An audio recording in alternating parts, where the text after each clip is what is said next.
Hey, we need to get we need a big kale yeah right now. Ready? 1, 2, 3. Kale yeah. All right, our next speaker has come to be like a brother to me. When I first met him in 2010, he was an absolute train wreck. He's going to tell you about that. And the amount of joy that I have in my heart seeing the transformation that this young gentleman has made, this one singular transformation has made my whole journey in this space worthwhile. Adam, come on up, my man.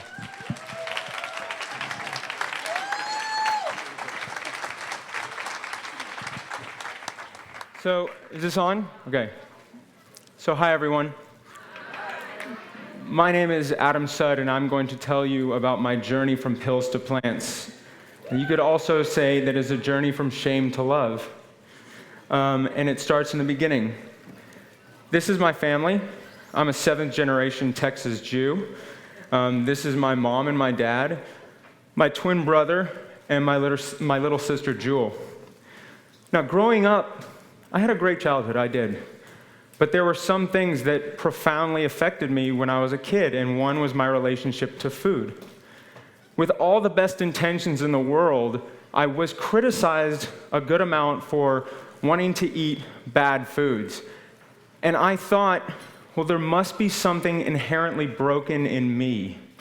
There must be something wrong with me for wanting these bad foods so badly. And I can remember as early as age 10, taking food from the kitchen, running into my bedroom, turning off the lights, sitting in the corner in the dark, and eating alone because I was ashamed and I was afraid.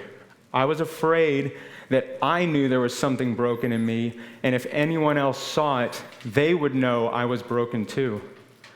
And at about the same time, I was taken to a doctor, and I was diagnosed with ADHD, and I was put on Ritalin.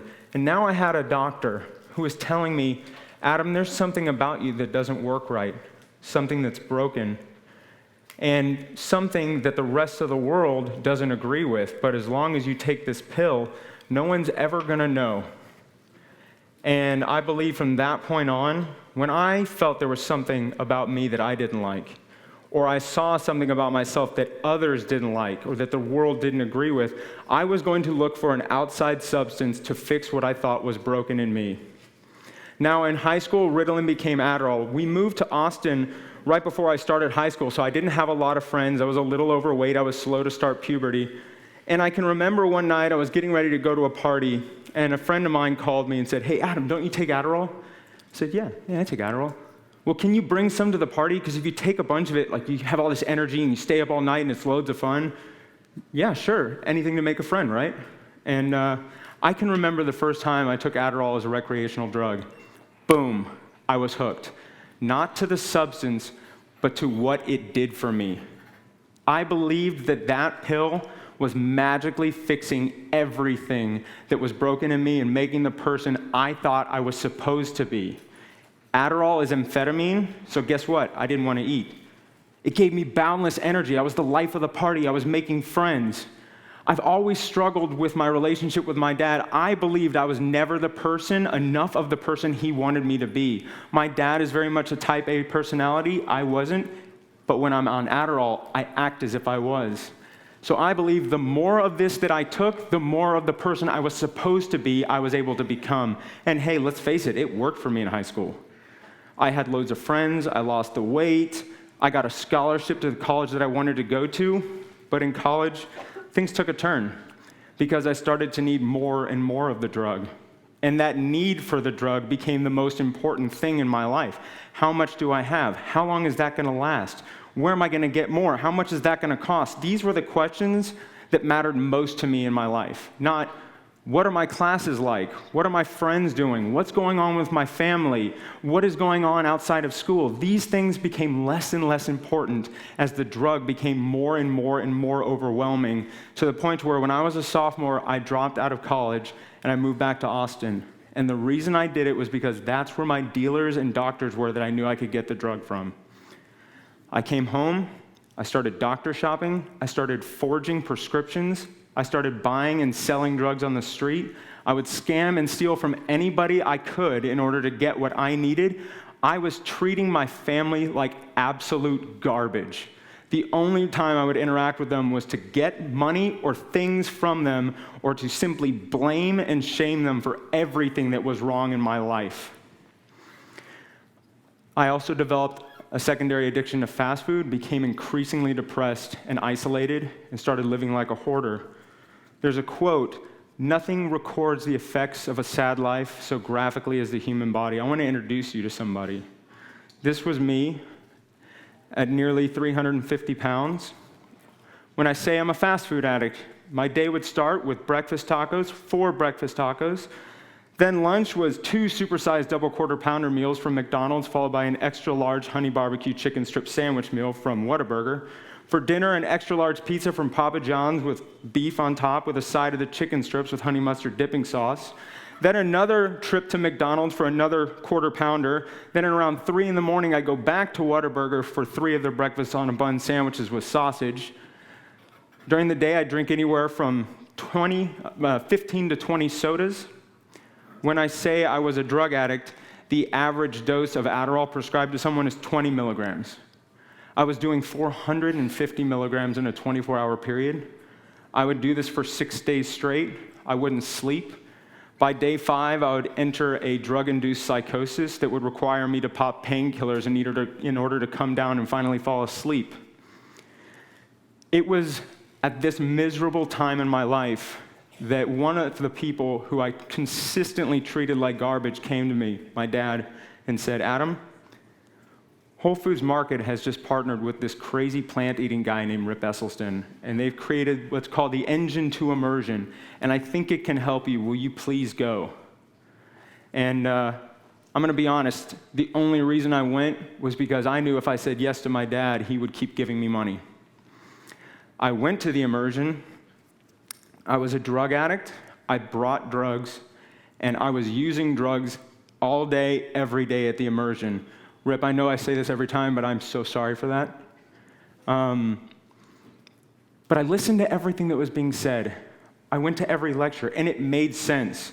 I learned that if I adopt this way of eating, that I could reverse chronic Western disease. I could take charge of my life. And I heard Dick Beardsley, who Rip talked about before, talk about his experience as an addict and how he moved through the world and treated people and how he was able to take charge of his life and come back from this really low spot. And I thought, maybe this is my opportunity to admit I need help. But I wasn't desperate enough.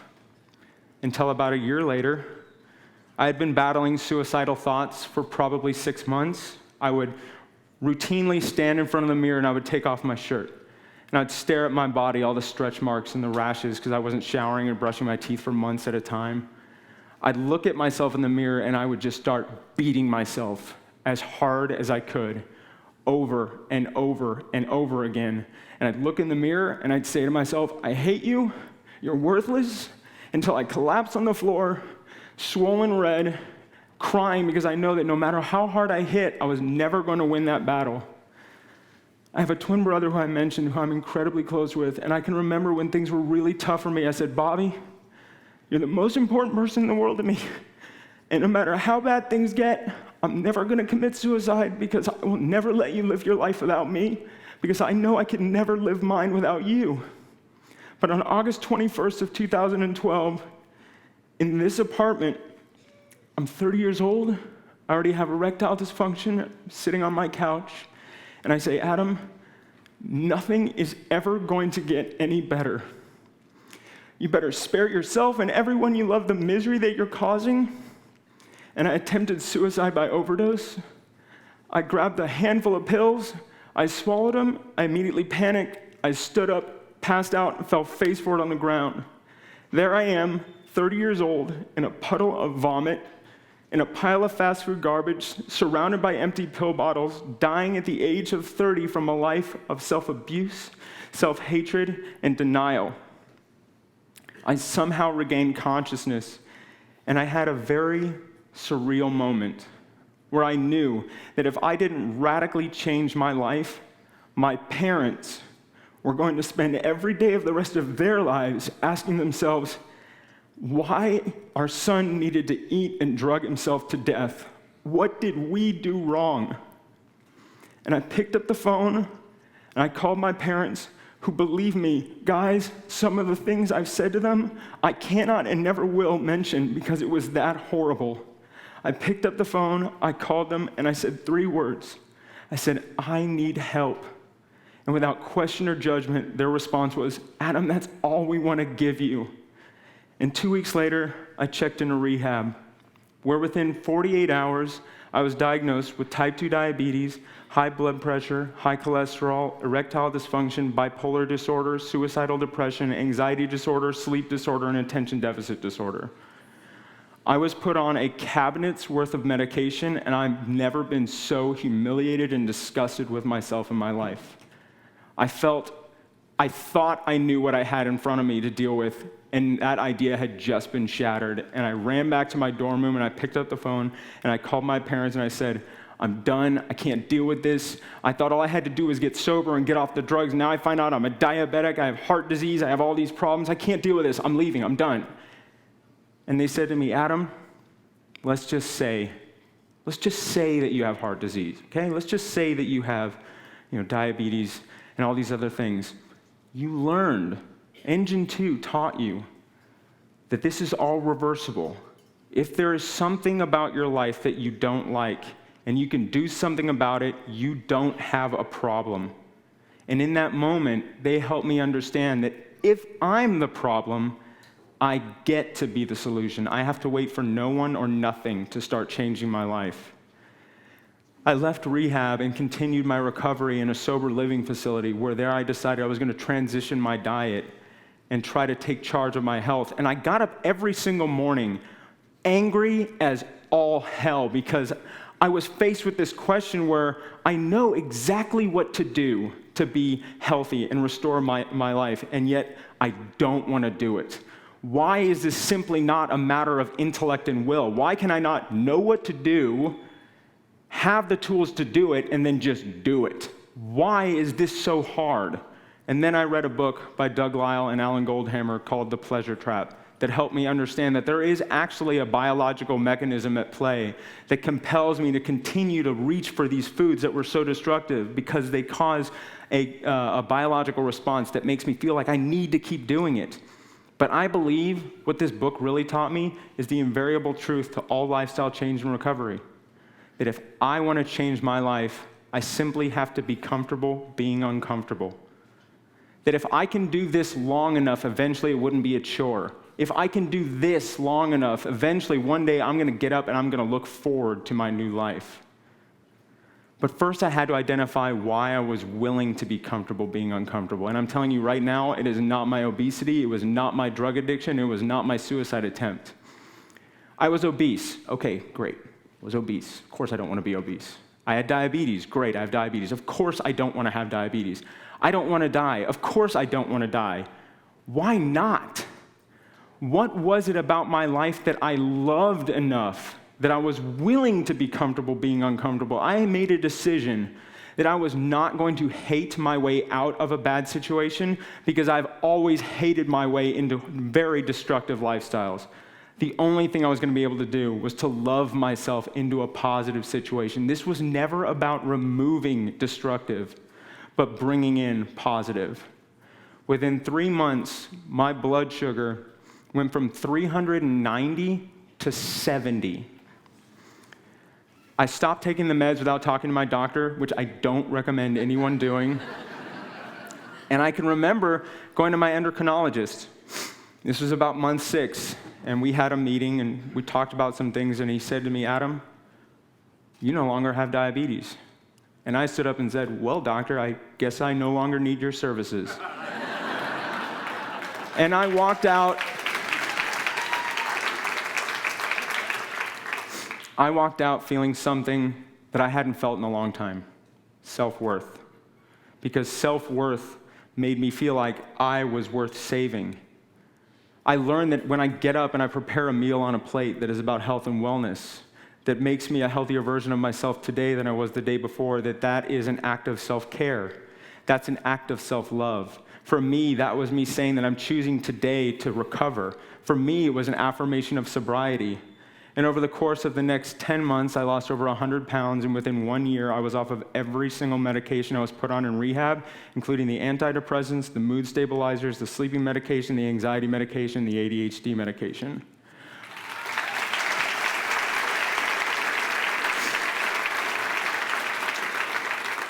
I learned that discipline was simply choosing between what you want now and what you want most. And what I wanted most was to be that authentic version of myself, to be able to be with my family and not always try to be right all the time, not always try to take things from them, not always try to just have them hear me, listen to me, but be with my parents and just be with them. Give them me. Because I'm telling you, that is something I had not done since I was a child. My addict life started young, and when that started, I stopped being with them. I started using them. There's a quote that we are what we repeatedly do. Excellence, therefore, is not an act but a habit. I'm telling you guys, when I started my journey, I never once said I'm going plant-based for the rest of my life. I said I don't even need to worry about that. If I'm running a race, I don't need to see the finish line in order to get there. I only have to focus on where I am right now. I focus on the next 7 days, and I continue doing that, and the rest of my life will take care of itself. My entire journey has been a series of 7-day experiments that started 6 years ago. If I get up every single day, and I prepare a meal on a plate that is about health and wellness, if I get up every single day, and I'm committed to my recovery, and if I can get up every single day and be of service to at least one person, then at the end of that day, I'm a happy, healthy, sober person who's of service to other people. And that is who I want to be. That is the authentic life that I'm searching for. And there are a few people in this room today who have helped me become the man that I am. And the first is Rip.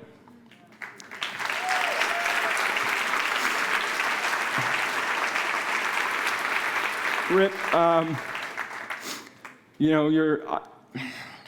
what you gave me, when I met you, I was in survival mode. I would get up every single day and I would put any toxic substance into my body, drugs, food, whatever it was, in order to numb myself and get out of life and just survive the day. But what you've helped me do is learn to stop surviving my day and start living my day.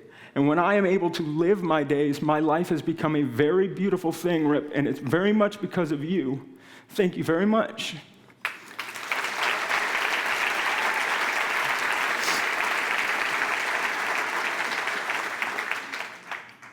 The second is my mom and my dad. You guys stand up for a second?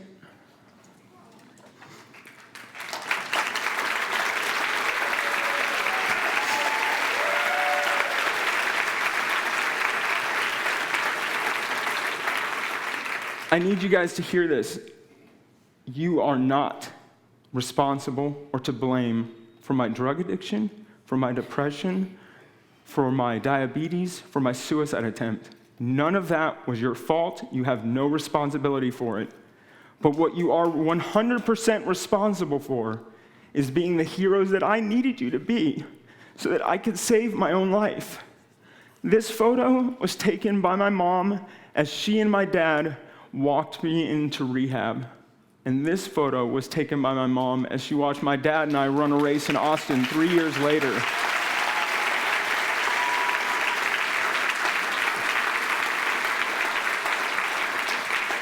Because they have walked every single step of this journey with me. It has not been easy, but it has been the greatest thing that I've ever done because now, for the first time since I was a kid, I am authentically their son. And that is the best gift that I can give myself because I am now the person that I believe I deserve to be. And next month, I will have 6 years sober.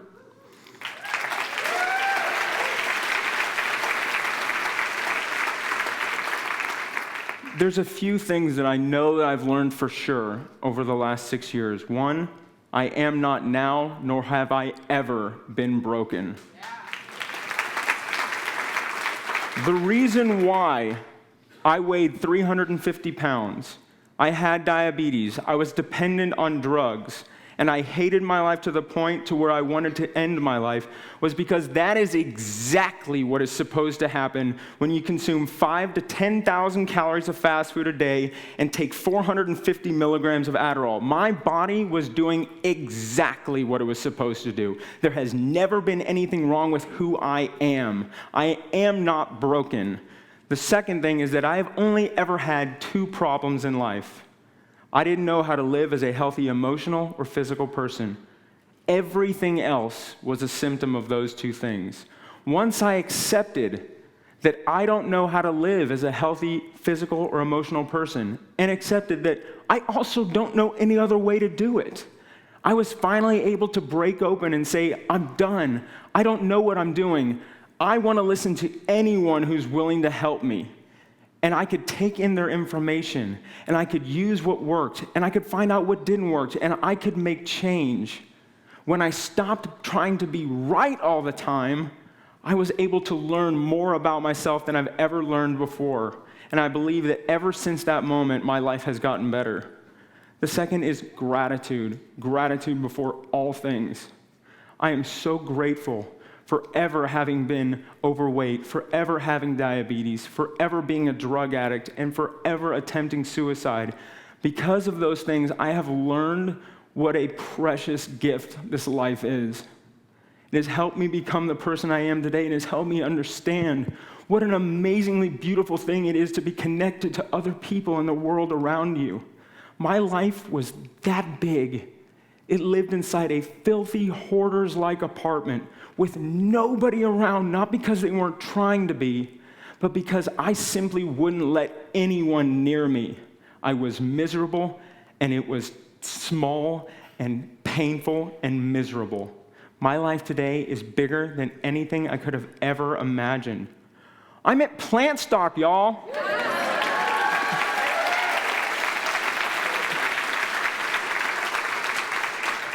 I've been able to help my twin brother reverse his diabetes, lose 90 pounds, find his voice as a vegan animal rights activist who is now working with Sean Munson, the director of Earthlings. He and Sean are making the follow-up films. And I have never been prouder of anything in my life except for the moment that when my brother said to me, Adam, there's a quote by Joseph Campbell that said, "We are not so much looking for the meaning of life as much as we are the experience of being alive. And that's what you've given back to me. Nothing I do for the rest of my life will ever be better than that. And I'm so proud of everything that he's doing. But I have learned one thing for certain, that the simplest change on your fork can make the most profound change of your life. I know it has for me. I know it can for anybody in this room because I'm not that special. I am as ordinary as anybody else.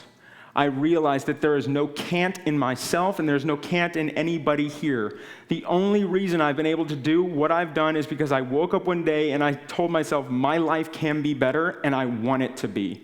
The only reason why I wake up every single day and I continue to eat a plant-based diet is because I want to. That's it. That's the secret. And I know everybody here has the ability to do whatever they want to do because there's no can't in anyone. Being able to be up here on stage and share my story with you is part of my sobriety. It keeps me healthy, it keeps me sober, it keeps me humble. Thank you so much for letting me share my story.